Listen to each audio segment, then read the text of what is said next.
ऐतिहासिक पुणे शहरातील प्रथमच तथागत भगवान गौतम बुद्धांच्या श्रीलंकेतून हस्तिधातू येत आहे। त्या हस्तिधातू खऱ्या अर्थाने दर्शन करण्याकरता उपस्थित असणाऱ्या विविध उपासक उपासिका आणि तमाम पुणेकरांचं पुन्हा एकदा मनपूर्वक हार्दिक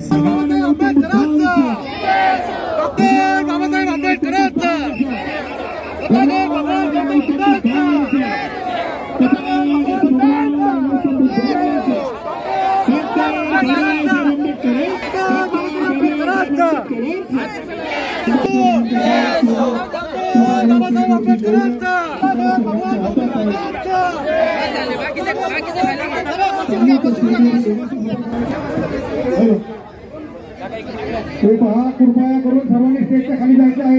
सरसेना आणि आनंदराजे आंबेडकर या ठिकाणी आहेत। मला असं वाटतं की हा धार्मिक कार्यक्रम असल्यामुळे कोणीही धम्मपीठावरती येण्याची कृपा करू नये। कोणी खाली जा म्हटलं तर कदाचित आपलं मन दुखावेल, आपल्याला थोडासा रागही येऊ शकतो, परंतु हा कार्यक्रम धम्माचा आहे तेव्हा आपण त्याचं पालन करणं आणि शिस्त काय आहे हे पुणेकरांनी पुण्यामध्ये अस्थिकलश दर्शनाच्या कार्यक्रमामध्ये दाखवून दिलं।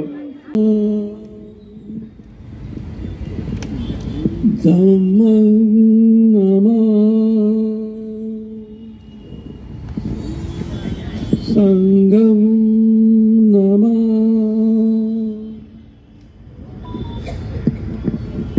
याचना करतोय। ओकास वंदामि भन्ते द्वारतैन मयं कत्तं सब अपराधं क्षमन्तु मे भन्ते द्वितीयंपि ओकास वंदामि भन्ते। परंतु धम्म कार्यामध्ये सहभाग होता थोडा कुठे कमी दिसत आहे। हे जेव्हा आमच्या लक्षात आलं समितीच्या, त्यावेळेस समितीने असा निर्णय घेतला, सामाजिक कार्य होतोय, राजकीय क्षेत्रातील कार्यात मोठ्या प्रमाणात आपले धम्म बांधव आहेत, पण का ना आपल्या या स्वतःच्या हक्काच्या धम्म चळवळीमध्ये धम्म चळवळ गतिमान करण्यासाठी आपण सर्वांनी का प्रयत्न करू नये हा उद्दिष्ट डोळ्यासमोर ठेवून आणि आजचा जो कार्यक्रम आम्ही आयोजित केलेला आपल्या सर्वांच्या सेवेसाठी, याच्या मागचं कारण एकच आहे की सरसेनानी नामदार आंबेडकर साहेब यांच्या आदेशानुसार हा कार्यक्रम होत आहे।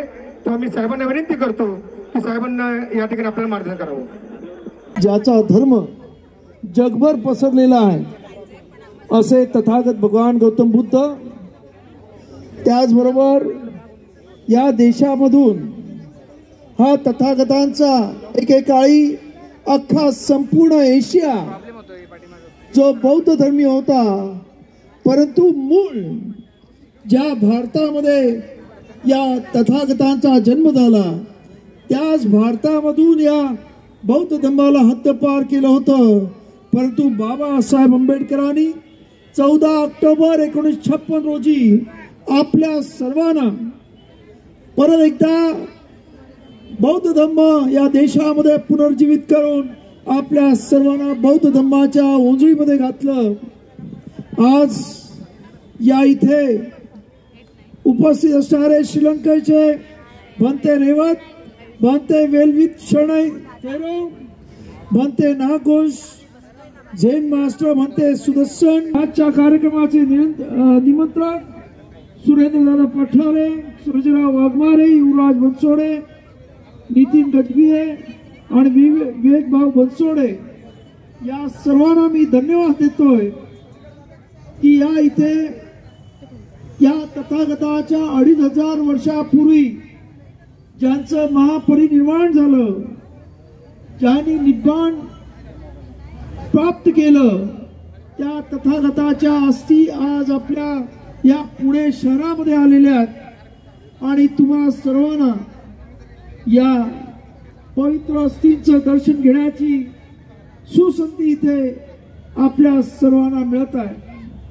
खरं म्हणजे बाबासाहेबांनी जेव्हा बौद्ध धर्म घेतला तेव्हा बाबासाहेब म्हणाले होते की हा देश एके दिवशी बौद्धमय होईल आणि आज खरं म्हणजे बाबासाहेबांच्या अनुयायांनी तर बौद्ध धर्म घेतला आहे, पण तुम्हाला आज सांगायला अत्यंत अभिमान वाटेल की ज्या काळामध्ये बाबासाहेब असताना सुद्धा गुजरातमध्ये बाबासाहेबांचा विचार पुतला नव्हता किंवा त्या तिथे बाबासाहेबांचं हे बौद्ध धर्माचं धम्मयान पोचलं नव्हतं, परंतु आज सर्वात जास्त धर्मांतर कुठं होत असतील तर ती गुजरातमध्ये होतात. प्रचंड मोठ्या संख्येने बौद्ध धर्म त्या गुजरातमध्ये अंगीकारला जातोय. बापूसाहेब पठारे मी आपल्याला सांगू इच्छितो, खरं म्हणजे आंबेडकरी अनुयायांनी एक वैशिष्ट्यपूर्ण या देशामध्ये जीवन जगलेलं आहे. आपण पाहिलं असेल क्रांतिबा फुले हे माळी समाजाचे, पण बाबासाहेबांच्या अनुयायांनी त्या डोक्यावर घेतलं. आणि आज सिद्धार्थ गौतम बाबासाहेबांनी आम्हाला त्यांच्या ओझरी टाकलं. अत्यंत विज्ञानवादी 2500 वर्षापूर्वी होऊन गेलेला हा महापुरुष, परंतु तो खऱ्या अर्थानं तो जर आपण पाहिलं तर सध्याच्या याच्यामध्ये तो राजपुत्र होता.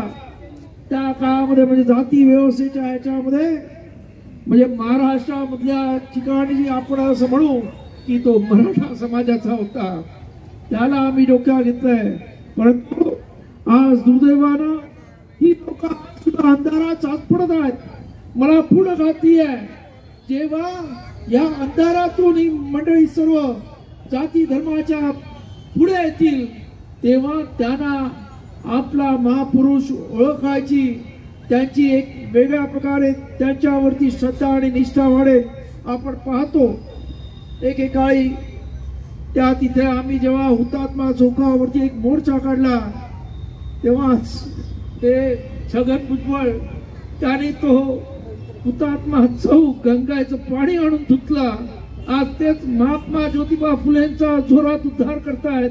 उद्या या देशामधला हा जो क्षत्रिय समाज आहे तो सुद्धा तथागताला डोक्यावर घेतल्याशिवाय राहणार नाही ही माझी खात्री आहे. आणि त्यामुळे बाबासाहेबांनी जे पाहिलेलं स्वप्न आहे की हा देश बौद्धमय होईल, कारण हा देश ओरिजिनल बौद्धमय होता. आणि पुढे सुद्धा या देशामध्ये जसं जसं विज्ञान वाढेल, जसं जसं लोकांमध्ये जागृती येईल आणि अंधश्रद्धा एकंदरीत संपून जातील तेव्हा या देशामध्ये एकच विचार राहील की बहुना आपल्याला सर्वांना माहित आहे की जगामध्ये अत्यंत मोठा असा विज्ञानवादी सायंटिस्ट होऊन गेला. त्याने असं म्हटलेलं आहे की अनेक जगामध्ये देश आहेत, परंतु जेव्हा हे विज्ञान या जगाचा ताबा घेईल आणि आज ते विज्ञान आपण पाहतो की आज इथून मी कुठेही बोलू शकतो, कोणाशी बघू शकतो. हे विज्ञान आता पुढे पुढे जाईल. याच्या पुढे माणसाच्या ब्रेन सारखं आर्टिफिशियल इंटेलिजन्सच्या नावाने कामं होतील. तेव्हा हे एवढं विज्ञान वाढेल की जग शेवटी या अंधश्रद्धा अंधरूढीतून बाहेर पडेल आणि खऱ्या अर्थानं तथागताने सांगितलेलं 2500 वर्षापूर्वीचा विज्ञानवाद हा संपूर्ण जग उद्गारले असं त्या काळामध्ये न्यूटन सांगून गेलेलं आहे, मी सांगत नाही. तेव्हा हे खऱ्या अर्थाने येणारा पुढच्या का भावी पिढ्यांना एक वेगळ्या प्रकारचा हा बाबासाहेबांनी दिलेला मार्ग या देशामध्ये आहे.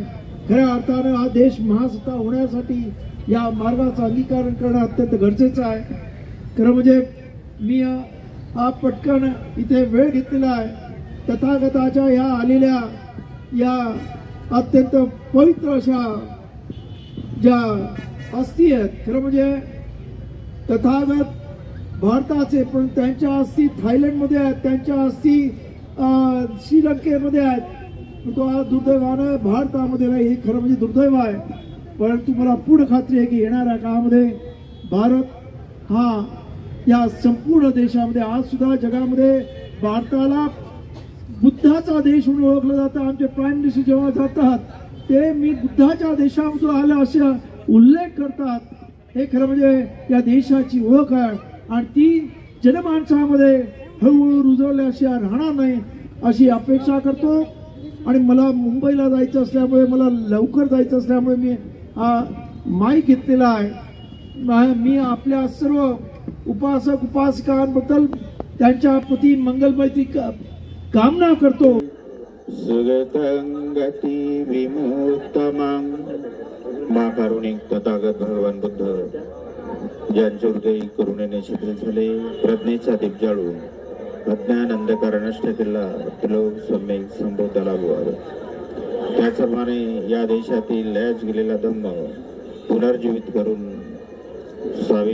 या देशाच्या संविधानाच्या माध्यमाने सर्वांचे उद्धार करते बोधिसत्व डॉक्टर आंबेडकर महापुरुषांच्या विचारांचं स्मरण करीत या ठिकाणी समग्र आपण ज्या उद्देशाने एकत्रित आलेले आहोत, पूजनीय भिक्षू संघ यांच्या वाणीने या ठिकाणी भगवान बुद्धाच्या वाणीतून जे उदाहरण बाहेर पडले ते उदाहरण आपण या ठिकाणी श्रवण करून विधिवत या कार्यक्रमाच्या हस्ती कलश भगवान बुद्ध आणि बोधिसत्व डॉक्टर आंबेडकर यांच्या अस्थि कलश या ठिकाणी आपण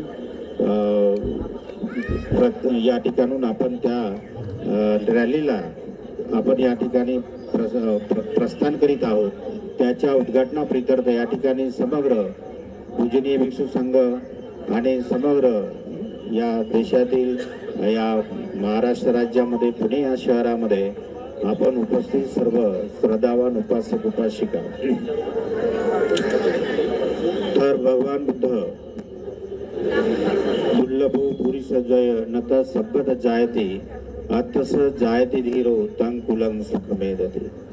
तर भगवान बुद्ध या असे जे महापुरुष आहेत, डॉक्टर बाबासाहेब आंबेडकर यांचे अशा प्रकारे जे महापुरुष आहेत, यांना दुर्लभ पुरुष जय म्हटलेला आहे की अशा महापुरुषांचा जन्म हा दुर्लभ आहे.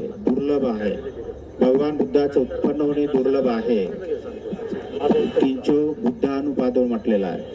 बुद्धाचं उत्पन्न होणे देखील दुर्लभ आहे, कठीण आहे. तर अशा महापुरुषांचा जो जन्म होतो दुर्लभ पुरुष नत संपत जायते आणि ते इतरत्र कुठेही अशा महापुरुषांचा जन्म होत नाही. आपल्या भगवान बुद्धाचा जो इतिहास जर आपण पाहिला तर जे या ठिकाणी 28 सतीपर्यंत उच्चारण केलेलं आहे, सर्वही बुद्धांच्या जे उत्पन्न या भारत देशात या एक विशिष्ट प्रांतामध्ये झालेला आहे आणि म्हणून ते कुठल्याही ठिकाणी त्यांचा कुठल्याही कुणात जन्म होत नाही. ते देश कुळ आणि प्रांत यांचा त्यांचा ठराविक ठिकाणीच बुद्धांचा जन्म होतो, ठराविक कुळामध्येच त्यांचा जन्म होतो. आत्तस जायती धीरो तंग कुलंग सुखमेदती. आणि अशा प्रकारे ज्या कुळामध्ये जन्म होतो, ज्या समाजामध्ये जन्म होतो, ज्या देशांमध्ये जन्म होतो, त्या देशाचा, त्या समाजाचा, त्या कुळाचा ते उद्धार करून जातात.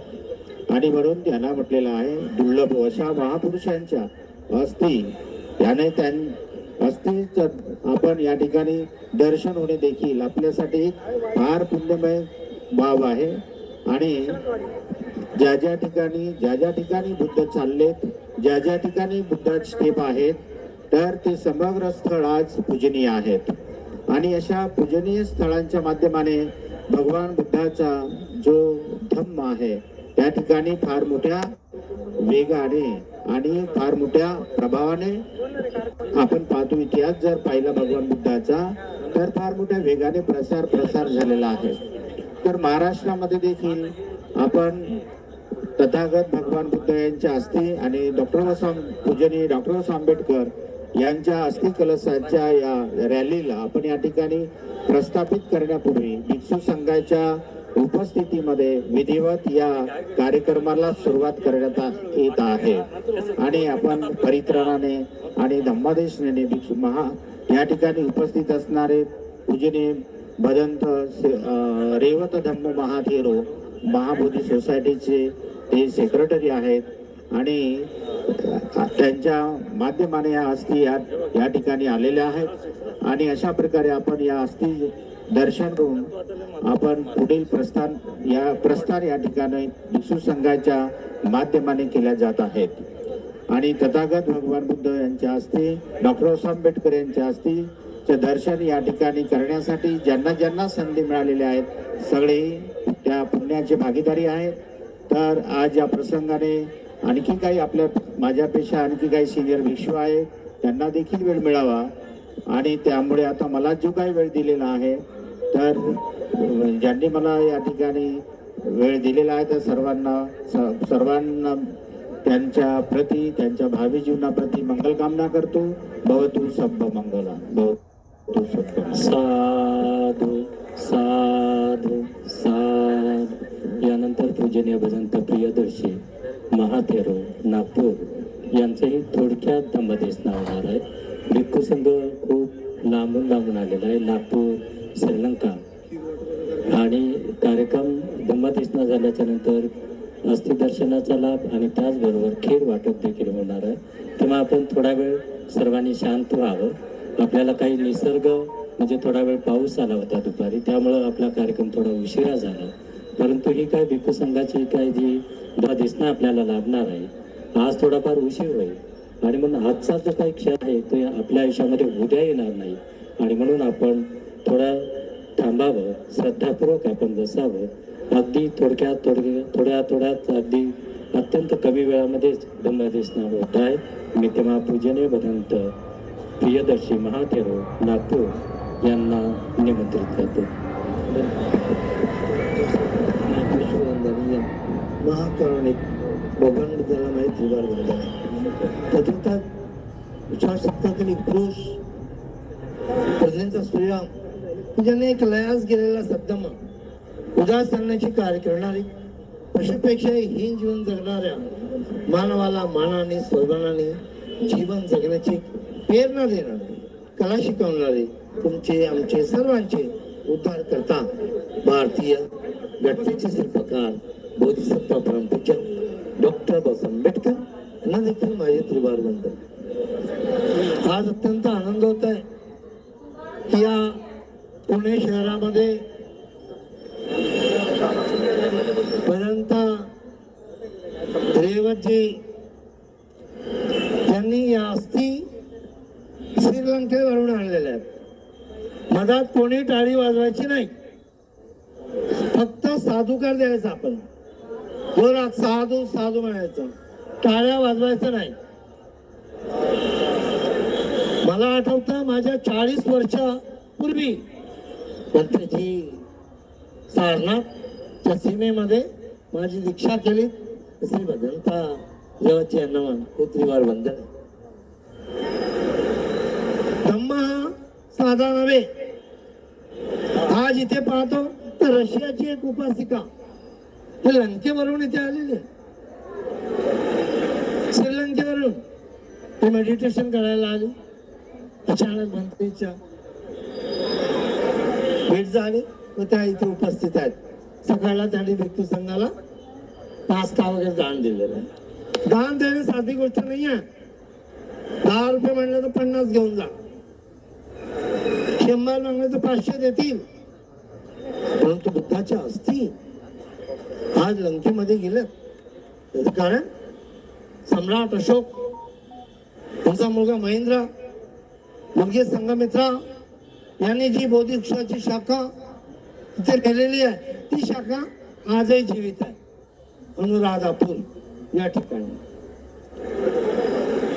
लंकेमध्ये आम्ही भगवान बुद्धांच्या दंतधातू देखील बघितलेले आहे. बुद्धाच्या अस्थी फार दुर्लभ आहे. बुद्धाचा धम्म केवळ भारतापुरता मर्यादित नाही आहे. Thailand, Japan, Lanka, Burma, Bhutan, Tibet, Malaysia, Vietnam, Cambodia, Laos, Sumitra अनेक देश बुद्धाच्या गुणाला शरण येतात.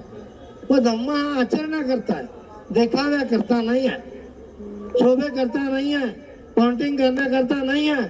जो व्यक्ती या धम्मानुसार आचरण करतो तो व्यक्ती दुःखातून, रोगातून, भयातून मुक्त होतो.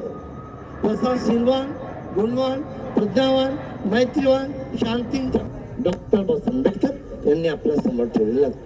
आज त्यांच्या अस्थी देखील इथे आलेले आहेत. काही लोकांनी मोठा विरोध केला होता, परंतु मी इथून 15 वर्षापूर्वी ज्या ठिकाणी वर्षावास केला असं ते म्हणजे भानखेडा. ती जो बाबासाहेबांचा किल्ला होता,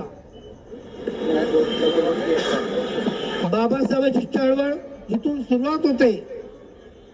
तो बानखेडा लक्सरी बाग त्या ठिकाणतून माझ्याकडे या बाबासाहेबांच्या अस्थी दिल्या.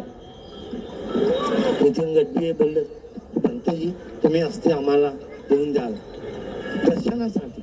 म्हणून तो कळस इथे बाबासाहेबांच्या अस्थी इथे आलेले आहेत, ते इथे ठेवलेले आहेत, ते दर्शनासाठी आहे. आपल्याला बाबासाहेबांसारखं पाऊल टाकायचं आहे. बाबासाहेब बाळ आठवीपर्यंत शिकलेत, खूप कष्ट केलेत. हा त्यांच्या पुण्यामुळे आपल्याला लाल गाडी लागलेली आहे, चांगले कपडे घालतो, चांगलं भोजन करतो. ही त्यांची पुण्य आहे, विसरता कामा नाही, कुणी विसरता कामा नाही. हा देश विदेशामध्ये देखील धम्माची चळवळ सुरू असेल तर ते म्हणजे डॉक्टर बाबासाहेब आंबेडकर. म्हणून आज या ठिकाणी पाऊस असताना देखील आम्ही काल इथे आलो, काही इथे अस्थी ठेवलेल्या या देखाव्यासाठी नाही आहे. म्हणून याबद्दल धम्मा आपण कृतीमध्ये उतरवण्याचा प्रयत्न करावा अशीच मी एक मंगल कामना करतो. भवतु सब्ब मंगल, भवतु सब्ब मंगल, भवतु सब्ब मंगल. तुम्ही साधुकार जोरात म्हणा, म्हणजे लंकेला ऐकायला जाईल.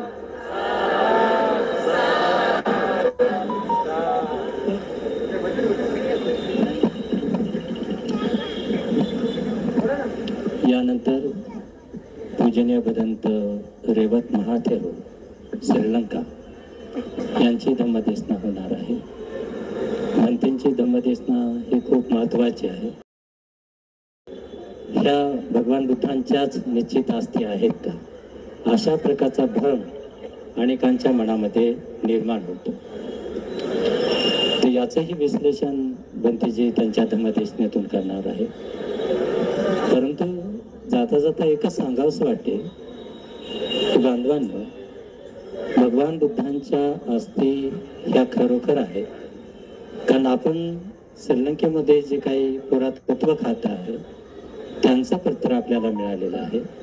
आणि म्हणून भगवान बुद्धांच्या अस्थीविषयी कोणीही शंका मनामध्ये ठेवली नाही पाहिजे. शंका ठेवणं, संशय निर्माण होणं हे देखील तुमच्या श्रद्धेला आडवं येते. श्रद्धेमध्ये श्रद्धा विकसित होणार नाहीये. आणि म्हणून श्रद्धा जर विकसित करायची असेल बुद्ध धम्म संघ यांच्याविषयी, तर आपल्या मनामध्ये श्रद्धा उत्पन्न झाली पाहिजे. आणि म्हणून श्रद्धा ही खूप महत्वाची आहे. श्रद्धा एक बल आहे. तेव्हा पूजनीय भदंत रेवत महाथेरो श्रीलंका, की ज्यांच्या माध्यमातून आपल्याला हे अस्थी आपल्याला प्राप्त झालेलं आहे, ज्यांच्या माध्यमातूनच आज आपल्याला या अस्थीच्या दर्शनाचा लाभ होत आहे, तेव्हा पूजनीय भदंत रेवत महाथेरो आत्ता बंधेंचं वास्तव्य महाबोधी सोसायटी सारनाथ, जिथे भगवंतांनी पहिलं प्रवचन दिलेलं आहे, त्या ठिकाणी बंतेंचं आता सध्या वास्तव्य आहे. महाबोधी सोसायटी हे अनागरिक धम्मपाल यांनी स्थापन केलेले आहे. आणि खऱ्या अर्थाने 100 वर्षापूर्वी या संस्थेनं भारतामध्ये धम्माचा प्रचार प्रसार केलेला आहे. असो पूजनीय भदंत रेवत महाथेरो यांना मी विनंती करतो, आमच्या भिक्खू संघामध्ये सर्वश्रेष्ठ आहेत, सिनियर आहेत, तेव्हा मी बंतेंना विनंती करतो की बंतेंनी आपणा सर्वांना धम्मदेसना द्यावी. पूजनीय भदंत रेवत महाथेरो जे श्रीलंकेवरून या ठिकाणी आलेले आहेत आणि आपल्याला त्यांच्या अमृतवाणीतील धम्मदेसना ते आपल्याला देणार आहेत. आपण पाहता काही वेळापूर्वीच इथं पाऊस होता आणि असं वाटलं होतं कदाचित हा धम्मदेसनेचा कार्यक्रम होणार की नाही, परंतु चंद्राच्या साक्षीनं आज अखंड चंद्रप्रकाशामध्ये भदंत रेवंत यांच्या माध्यमातून आपल्याला धम्मवाणी या ठिकाणी ऐकायला मिळते. हा धम्माचा खऱ्या अर्थानं एक साक्षात्कार आहे की आकाश पंचतत्वावरती जर कोणाचा काबू असेल तर तो धम्म तत्वज्ञानाचा आहे. आणि म्हणून ते धम्म तत्वज्ञान आपल्या मंगल आणि सुखकर वाणीमध्ये देण्याकरता आपल्या टाळ्यांच्या गजरामध्ये वंदनीय बोधनीय भदंत यांना या ठिकाणी मी निमंत्रित करतो. धम्म की राह पर जो चले सुखानंदो से वो फुले फले, धम्म की राह पर जो चले. साधुकार आपण करावं.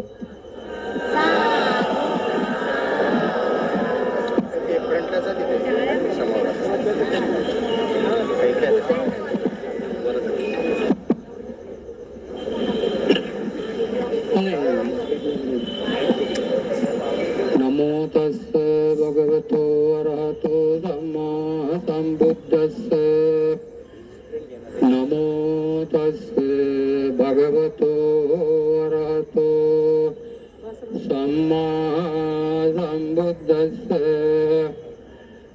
नमो तस्से भगवतो अरहतो सम्मा सम्बुद्धस्से।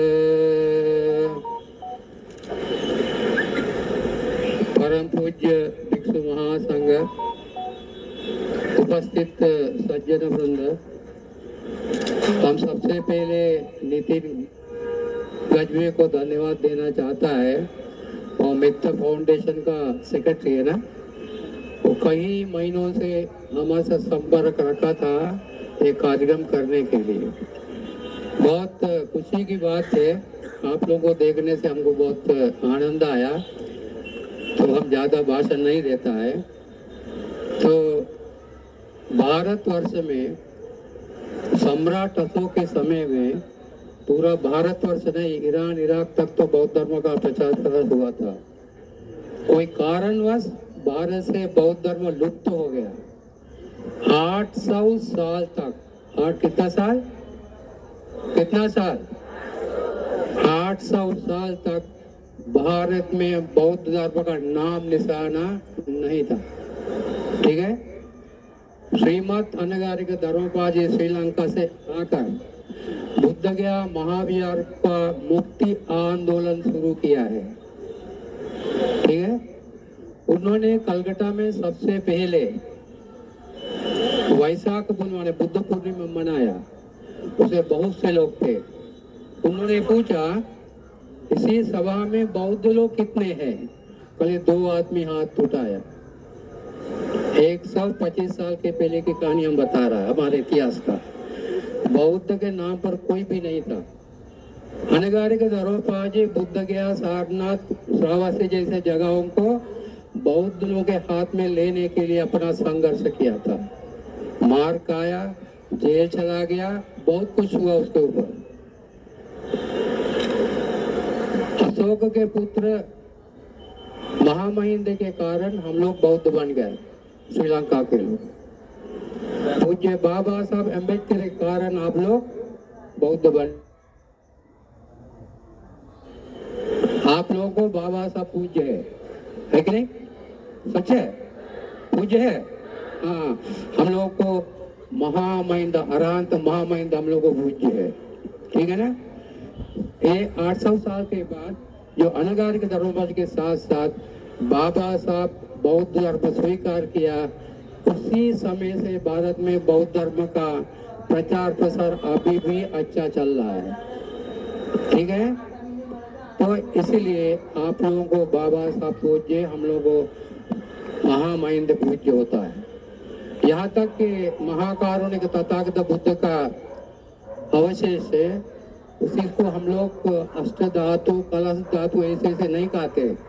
हम लोग उसका इस्तेमाल सर्वज्ञ धातु। सर्वज्ञ माने कौन है? बोलिए आप लोग बुद्धिस्ट है तो सर्वज्ञ कौन है? आप लोग बुद्धिस्ट है ना? सर्वज्ञ कौन है? हैं? जोर से बोलिए ना। हैं? हमको सुनाई नहीं देता, जोर से बोलिए।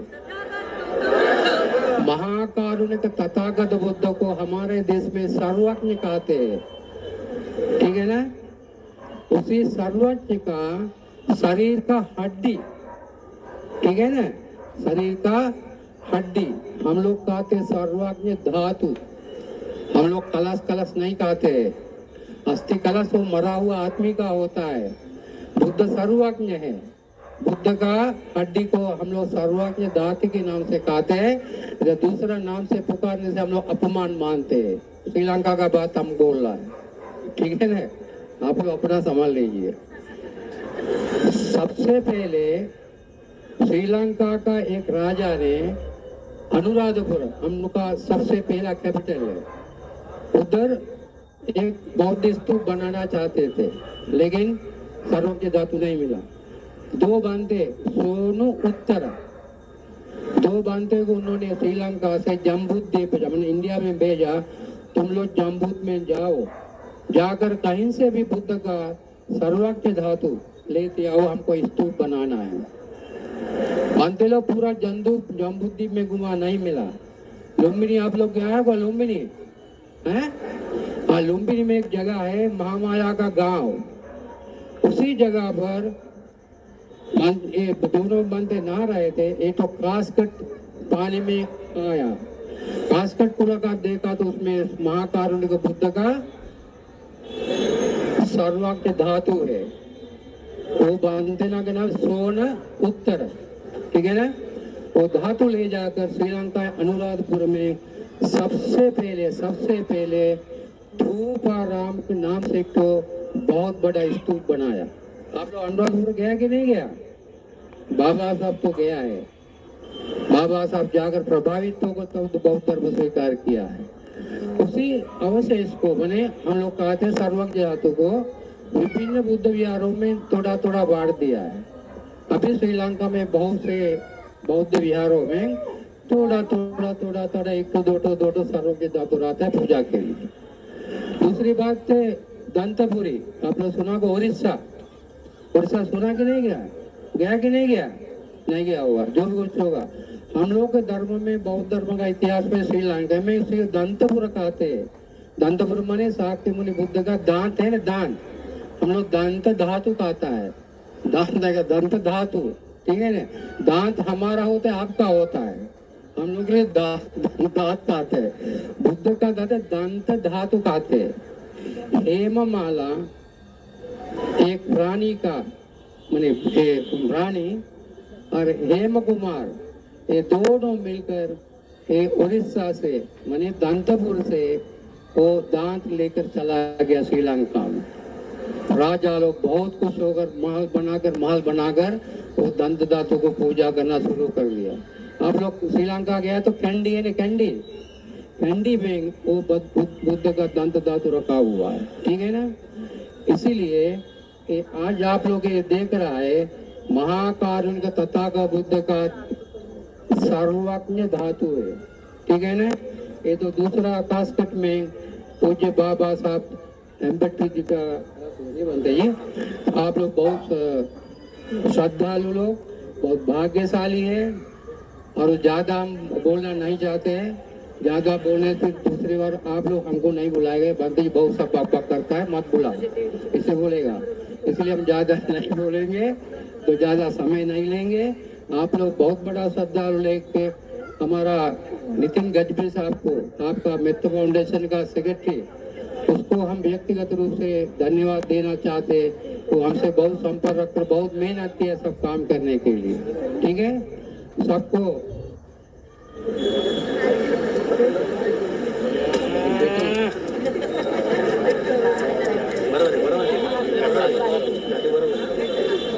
सॉरी क्या है करना थोड़ा डिसिप्लिन मेंटेन करने सॉरी तो सबको निरोगी संपत्ति के लिए, दीर्घायु के लिए, सुख शांति के लिए बुद्ध धम्म संघ से प्रार्थना करते हुए हमारा धर्म देशना इसी जगह पर समाप्त कर रहा है। बहुत सब मंगलं रक्षन्तु सब देवता सब बुद्धानुभावेन सदा सत्ति भवन्तु ते भवतु सब मंगलं रक्षन्तु सब देवता सब धम्मानुभावेन सदा सत्ति भवन्तु ते भवतु सब मंगलं रक्षन्तु सब देवता सब संघानुभावेन सदा सत्ति भवन्तु ते। साधु साधु साधु।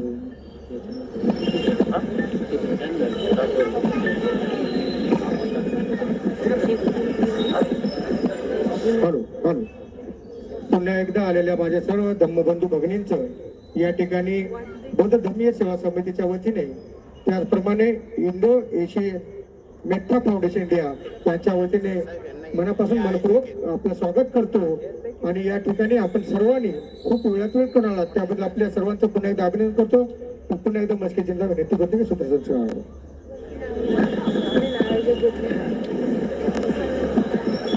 अत्यंत मंगल अशा वाणीमध्ये जी वाणी ग्रहण करत असताना साक्षात तथागत भगवान गौतम बुद्धांचं रूपक आपल्या समोर आहे आणि तीच वाणी जी वाणी तथागत भगवान गौतम बुद्धांच्या मुखातून आली जणू आज बनते रवत या ठिकाणी बोलत होते तेव्हा आपल्यापैकी प्रत्येकाला असं वाटलं असेल की होय कदाचित मला तथागत भगवान गौतम बुद्ध याची देही याच डोळा पाहता आले नसतील डॉक्टर बाबासाहेब आंबेडकर आम्हाला पाहता नाही आले अनुभवता नाही आले परंतु जेव्हा पूज्य भिक्खुगण या विचारपीठावरून धम्मवाणी सांगतो तेव्हा आपल्यापैकी प्रत्येकाच्या श्वासात प्रत्येकाच्या रक्ताच्या दामिनीमध्ये धम्म पोचतो ही खऱ्यानं अस्थि कलश आपल्याला दिसत आहेत त्यापैकी जो उंच अस्थि कलश आहे अस्थि धातू माफ करा अतवंते म्हणाले त्याप्रमाणे अस्थि धातू कलश तो उंच आहे तो तथागत भगवान गौतम बुद्धांच्या हस्ती आहे त्याबरोबर बाजूलाचा जो हस्ती धातू कलश आहे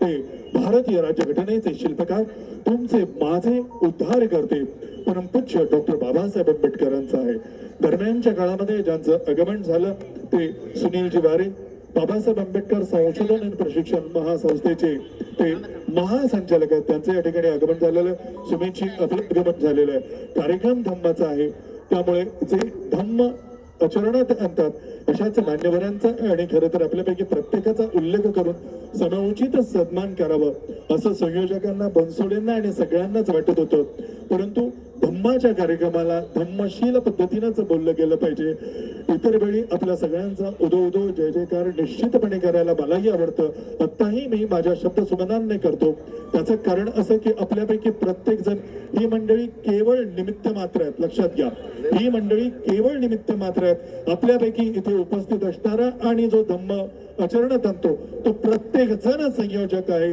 प्रत्येक जण संयोजक आहे त्यामुळे तू संयोजक की मी संयोजक हा प्रश्नच नाहीये काम धम्माचं आहे धम्म विचारांनी ते पुढे नेण्याचं आपण सगळ्यांनी बसा आणि वारसा स्वीकारला पाहिजे या ठिकाणी दानपेटी आहे बांधवांना आपण नको तिथं जातो मर्यादित जाणाई तू काही आपण नसाल जात परंतु जातात भरभरून दान देतात हा धम्म रथ पुढे चाललेला आहे तो धम्म रथ पुढे नेण्याकरता तो वैचारिक दुवा जोडण्याचं काम भारत प्रबुद्ध करण्याचं काम जे भंतेगण करतात त्यांच्यासाठी म्हणून नव्हे तर धम्मदान हे सर्वश्रेष्ठ दान आहे जो अधिक दान देईल त्याला खऱ्या अर्थानं तथागत भगवान गौतम बुद्धांचा कुठेतरी दृष्टांत होईल म्हणजे दृष्टांत वैज्ञानिक अर्थ घ्या नाही तर पुन्हा अंधश्रद्धेकडे आपण जाल तो होईल म्हणजे ज्ञानदान आपल्यात येईल अधिकाधिक दान द्या कारण हा धम्म रथ पुढे नेण्याकरता तुमच्या दानाची गरज आहे पाठोपाठ पुन्हा एकदा बौद्ध धम्म सेवा समिती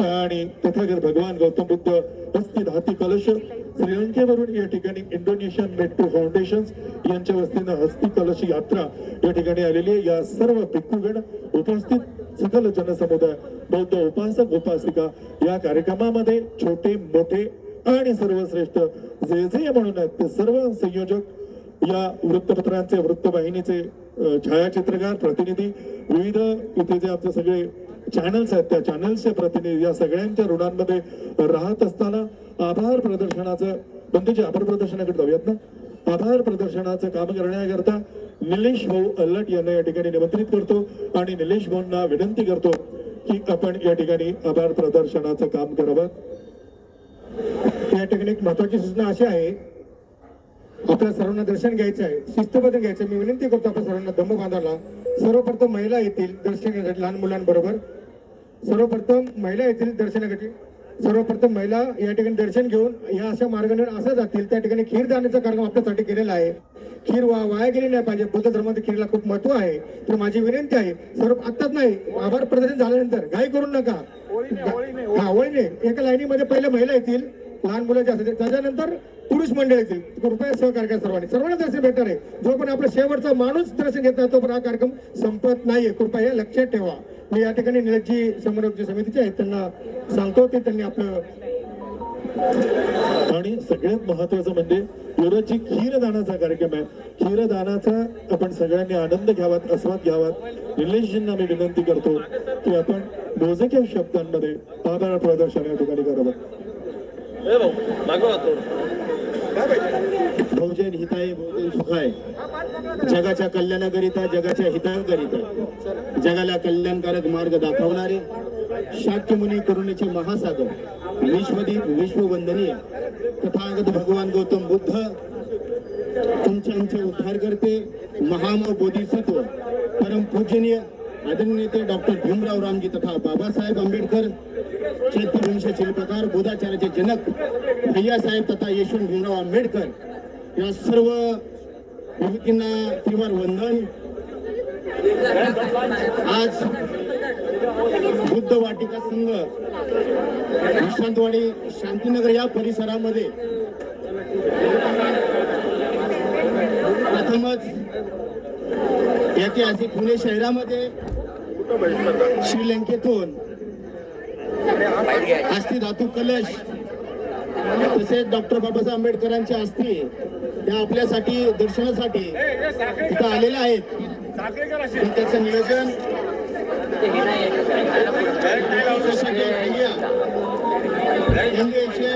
फाउंडेशन इंडिया यांच्या वतीने करण्यात आले आणि आजच्या या मंगलमय अशा कार्यक्रमाला श्रीलंकेचे भिक्खू संघ व पुणे शहरातील भिक्खू संघ यांच्या उपस्थितीमध्ये हा मंगलमय कार्यक्रम संपन्न होत असताना आज सगळ्यांना एक आशा लागून गेलेली आहे की तिचं दर्शन घ्यायचं आहे। तत्पूर्वी तथागत भगवान बुद्धाचा धम्म आणि हा धम्माचा कार्यक्रम आहे त्यामुळे धम्म थोडा सांगितलं पाहिजे। मानवी प्रतिष्ठा आणि विकास फक्त बुद्ध धम्माने स्थापित होऊ शकतो आणि ही प्रतिष्ठा स्थापित करण्यासाठी बुद्ध शिकवणुकीचा तत्वांचा समाज प्रबोधनाची गरज आहे। मानवी विकास प्रदीप्त होण्यासाठी सांस्कृतिक मूल्य परिवर्तनाची गरज असते। 24 नोव्हेंबर 1956 रोजी सारनाथ येथे डॉक्टर बाबासाहेब आंबेडकर म्हणाले, प्रत्येक बौद्धांनी किमान दर रविवारी बुद्ध विहारात गेले पाहिजे, त्यानेच एक संधतेची भावना रुजून विकासाचा मार्ग मिळू शकतो। माणसांनी समाजभूक असले पाहिजे, समाजाच्या सुखदुःखात सहभागी झाले पाहिजे, जिथे कुठे संवाद परिचर्चा व्याख्यान असतील तिथे गेले पाहिजे, ते कोणाचे आणि कशाचे अहंभाव न बाळगता सहान थोरांचे म्हणणे ऐकले पाहिजे। बोलण्यापेक्षा दुसऱ्याचे ऐकणे महत्वाचे। जे कुशल असते ते ग्रहण केले पाहिजे, जे अकुशल असेल ते सोडून दिले पाहिजे। त्यामुळे माणसाच्या बुद्धीला चालना मिळते, बौद्धिक विकास होतो, दृष्टी विशाल होते, तो अज्ञ असेल तर सुज्ञ होतो, जो सुज्ञ असेल तो प्रज्ञ होतो। एकूणच माणसाची संवेदना जागृत होऊन माणसाला माणसाची सुसंगत वागण्याची प्रगल्भता येते। म्हणून आम्ही बुद्धाचे उपासक म्हणून खारीचा वाटा उचलून धम्माचा प्रचार प्रसाराचा कार्य हातभार लावूया, तन मन धनाने ते कार्य स्वीकारूया।